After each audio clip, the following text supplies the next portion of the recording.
শহরে নকল ওষুধের হদিশ যা আমরা জানতে পাচ্ছি। শহরের বেশ কয়েকটি গোডাউনে হানা দেয় তদন্তকারীরা এবং সেখানে কলকাতায় নকল ওষুধের গোডাউনে হানা। কেন্দ্র রাজ্য যৌথ অভিযানে উদ্ধার নকল ওষুধ। ক্যান্সার ডায়াবেটিসের নকল ওষুধ উদ্ধার। কথা বলবো, আমাদের প্রতিনিধি থাকবেন সঙ্গে।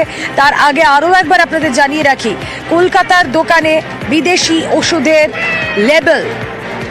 রৌনক প্রতিনিধি রয়েছেন সঙ্গে। রৌনক, দেখো, সেন্ট্রাল ড্রাগ কন্ট্রোল এবং ওয়েস্ট বেঙ্গল ড্রাগ কন্ট্রোলের যৌথ অভিযানে প্রায় বাজার মূল্য ধরে 6,60,00,000 টাকার নকল ওষুধের হদিশ পেল এবং যেটা জানা যাচ্ছে এই সংস্থার কর্ণধার একজন মহিলাকে গ্রেফতার করা হয়েছে ইতিমধ্যে।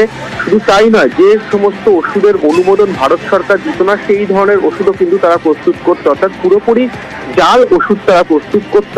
এবং যে লেবেল, সেই লেবেলগুলো কিন্তু অন্যান্য দেশের অর্থাৎ বাংলাদেশ, আমেরিকা, তুর্কি এবং আয়ারল্যান্ডের লেবেল ব্যবহার করে কিন্তু এই ওষুধ ম্যানুফ্যাকচার করা হতো। এবং এছাড়াও উদ্ধার করা হয়েছে প্রায় ওষুধ প্রস্তুত করার বিভিন্ন সামগ্রী। এবং যে কয়েকটি ওষুধ উদ্ধার করা হয়েছে তার কিন্তু বাজার মূল্য প্রায় 6,60,00,000 টাকা।